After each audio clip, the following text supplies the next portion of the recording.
ঠাকুরের জন্য বানানো রুমটা এটা আপাতত স্টোর রুমের মতন আছে, কারণ আমার ঘরে অনেক আজে বাজে জিনিস আছে যেগুলো রাখার মতো কোনো জায়গা আমার কাছে আপাতত নেই। তো সেজন্য ঠাকুরের রুমটাই রাখা আছে, ঠাকুর আমার ঘরে আছে। এই রুমটায় অনেক খরচা করতে হবে, সেজন্য এটা স্টপ আছে। হ্যালো এভরিওয়ান, কি অবস্থা সবার, কেমন আছেন সবাই? সবাই যেন, সবার মনে হয় এমন সেম, মানে আজে বাজে জিনিস প্রচুর থাকে। আমার তো প্রচুর আজে বাজে জিনিস, কারণ আমার আগের 3-4টা মাটির ঘর ছিল, ওই ঘরের যে আজে বাজে যত কাঠ ফাট আছে সব এই রুমে স্টোর আছে। তো আপাতত দেখা যাক, এগুলাকে আমি সাইড ফাইড করে রেখেছি।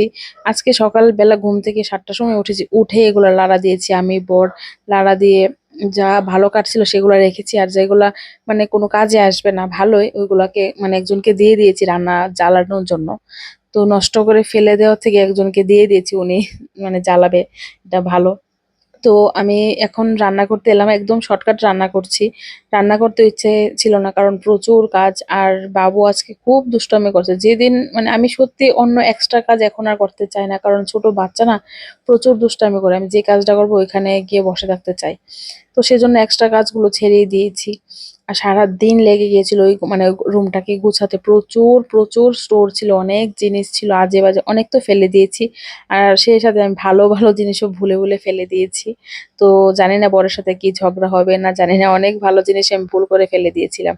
তো রান্না করেছি ভালো টেস্টি একটা, আমার মানে আমার মনের মতো পাতার বড়া। কেমন লাগলো ভিডিওটা অবশ্যই জানাবেন। Tata, good night.